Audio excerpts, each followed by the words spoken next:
Bom, eu estou voltando e trazendo para vocês mais uma vez nessa sexta-feira que é sempre o dia da Juliana Oliveira. Muito bom dia, Ju, com o Viva Itapeva. É isso aí, muito bom dia, Billy, bom dia, ouvintes do Jornal da Manhã. Viva Itapeva de hoje recebe aqui no estúdio da Rádio 87 a fonoaudióloga Cíntia Fadini. A doutora Cíntia trabalha aqui em Itapeva e atende especialmente crianças e adultos com dificuldades auditivas.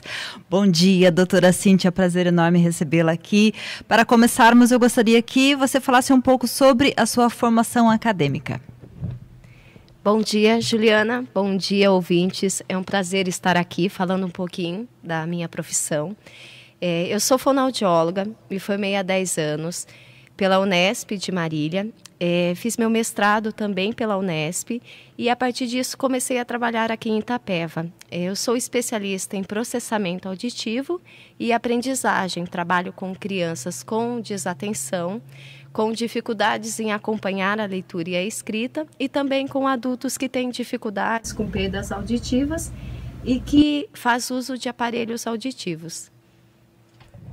Então, para começar, a gente gostaria de saber como é que é esse trabalho com crianças. Eu já li inclusive alguns artigos produzidos por você, onde você se refere à questão das crianças que têm dificuldades na aprendizagem, na escola.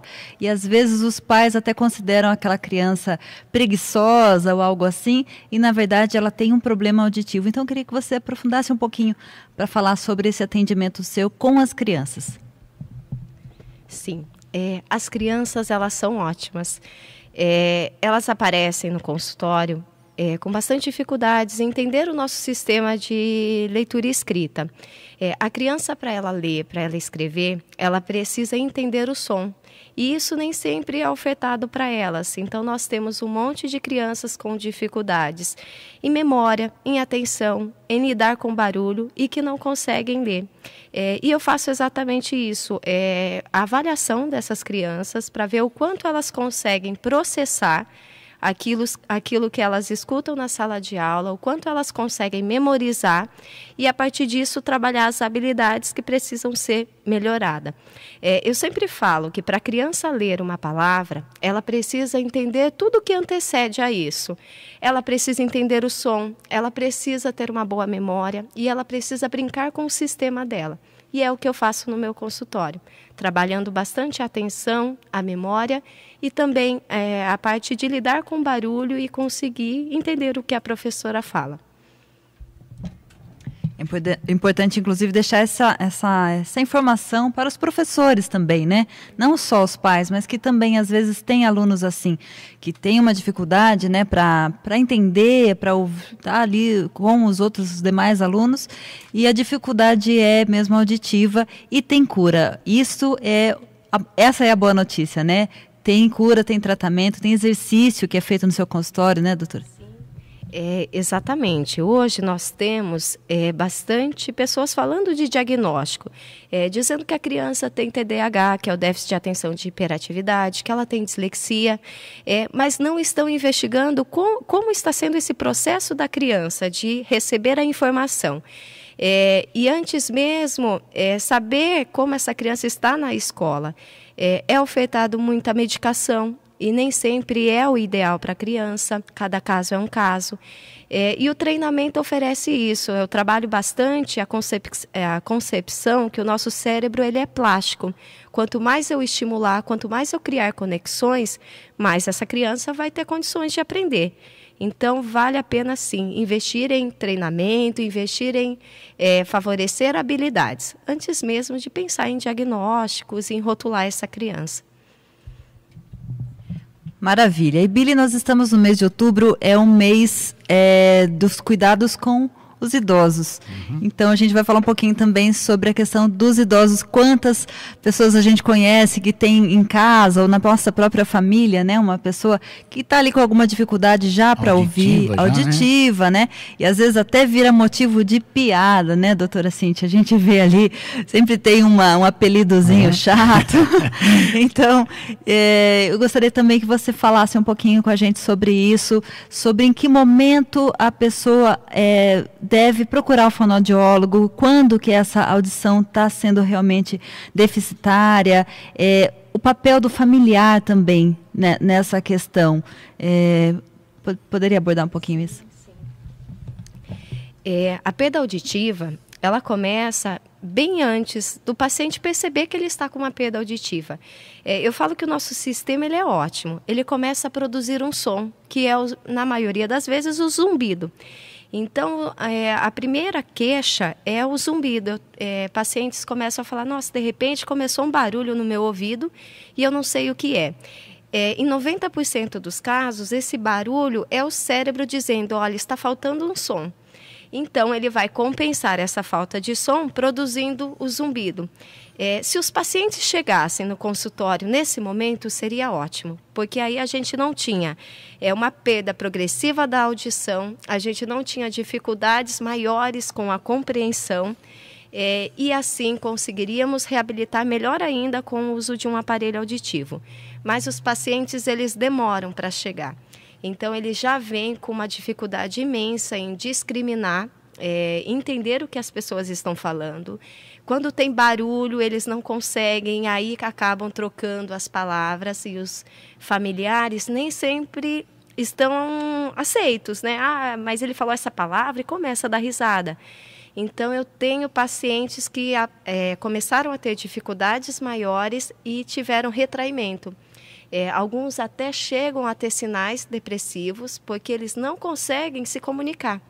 E aí acabam tendo dificuldades maiores e aí vem atrás do uso do aparelho auditivo, que hoje nós temos tecnologias muito boas que faz com que o paciente consiga ouvir muito bem e ainda tratar o zumbido.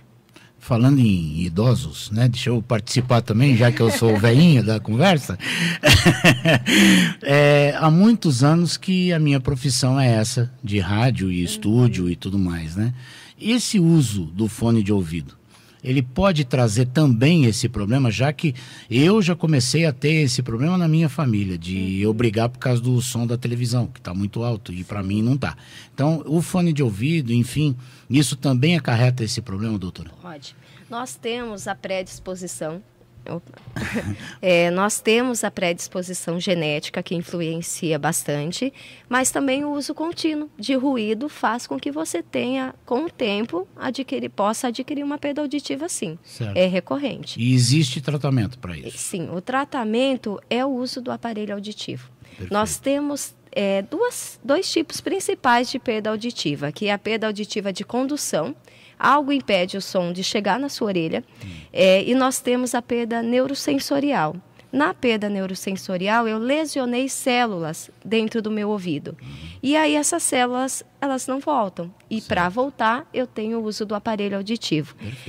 As pessoas não devem ter medo de usar aparelho auditivo, achar que eles são grandes, eles são barulhentos, porque isso não tem mais. Nós temos tecnologia que faz com que o paciente coloque e ninguém perceba.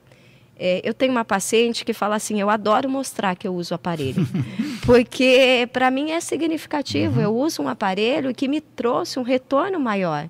Hoje eu escuto. Maravilha. Então vale a pena, sim. Vale a pena, com certeza. Realmente, né? É uma qualidade de vida, poder ouvir, poder participar socialmente, né? Dos encontros na família. Então, a família realmente é um presente muito importante. Quando vê o idoso, principalmente, que às vezes vai só se retraindo, né, se isolando, é um presente levá-lo até a fonoaudióloga e dar essa condição de voltar a ouvir realmente, né? Doutora Cíntia é representante dos aparelhos Siemens aqui em Itapeva. A gente conhece, né, sabe que é marca excelente e tal, mas queria que você falasse um pouco mais sobre essa tecnologia, sobre a importância dela e também sobre isso. Então, hoje não é mais como era antigamente, que aquele aparelho parecia um pouco incômodo, né? Eles às vezes são perceptíveis mesmo, né, doutora? Exatamente. No mercado, a gente tem muitas marcas de aparelhos auditivos. Eu represento a Siemens, eu acredito na Siemens, eu acho que ela vem com uma história muito grande, não só nos aparelhos auditivos, ela começou com aparelhos médicos e outros tipos de aparelhos maiores. Mas a parte auditiva que eu represento, ela traz um conforto muito grande para os pacientes.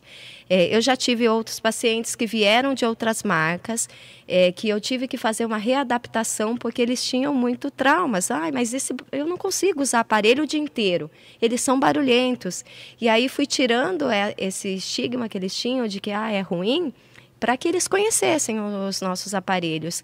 E sempre dá muito certo. Então, eles conhecem a marca, eles veem que aparelho bem adaptado, não tem que ficar gritando no ouvido, não tem que fazer barulho, não tem que incomodar. E isso faz a diferença. Eu fico com os meus pacientes 3 anos de acompanhamento sem custo. Então, eles vão adquirir o aparelho e eu vou acompanhando. Tem pacientes que fogem, né? Tá tudo bem, não preciso do acompanhamento porque caiu super bem na minha orelha. Mas eu vou atrás para saber, olha, tá tudo bem, tá faltando alguma coisa, porque não é só colocar o aparelho no ouvido, tem toda uma reabilitação. O ouvir diferente. Eu tinha um padrão de ouvinte, agora eu tenho outro com o aparelho. E esse é o normal, né, com o uso do aparelho. Então, tem todo esse cuidado que é da Siemens. A Siemens tem esse cuidado com o paciente e por isso que eu trabalho com essa marca. Agora, Billy, eu ouvi dizer que existe até financiamento para a aquisição desse aparelhinho. Então, eu fiquei super animada, porque, afinal de contas... É já que eu vou precisar. É já que você vai precisar. É já que eu vou precisar, então já é bom ir me acostumando com a ideia. Brincadeiras à parte, mas é verdade, né, doutora Cíntia? Hoje existem várias formas aí de se adquirir esse aparelho. As pessoas pensam, de repente, que vou ter que vender um carro para poder comprar esse aparelho. É mito ou é verdade? Ele é muito caro mesmo, doutora? Essa é uma dúvida muito frequente. E o preço? Uhum. É muito difícil falar em preço, porque cada caso é um caso. Certo. Como eu te falei, eu tenho 2 tipos de perdas auditivas. Eu preciso conhecer qual é o seu ambiente, como é a sua história clínica, para daí eu passar um valor. Perfeito. O Banco do Brasil, ele tem uma taxa de financiamento que é para pacientes com deficiência auditiva. E a taxa de juros é baixa e consegue um parcelamento em 60 vezes. Certo. Então, eu tenho vários pacientes que eu sei que não é fácil, né? Você tem que juntar aqui, juntar ali, e que o Banco do Brasil ofereceu isso. Que maravilha. E aí consegue e se dá super bem. Então, vale a pena, sim, recorrer, de repente, à acessibilidade do Banco do Brasil. Maravilha. Maravilha, doutora Cíntia. Agora fala pra gente onde é que a gente consegue te encontrar, né? As pessoas que ouviram essa entrevista, se identificaram aí né, com essas necessidades, para as crianças, para os adultos e para os idosos. Onde fica o seu consultório? Sim, meu consultório ele fica próximo ao hospital, na Rua Santos Dumont, 511. Ele fica em frente ao restaurante Panelão. Atendo convênios, eu tenho Unimed, eu atendo Santa Saúde e eu fico à disposição de vocês. Maravilha, muito obrigada pela entrevista, pela sua visita aqui até a rádio e desejamos aí bons atendimentos, muito sucesso na sua carreira. Nós conversamos nessa manhã com a fonoaudióloga Cíntia Fadini. Ela veio aqui e conversou com a gente sobre as deficiências auditivas encontradas em crianças, adultos e também nas tecnologias utilizadas atualmente para esses problemas.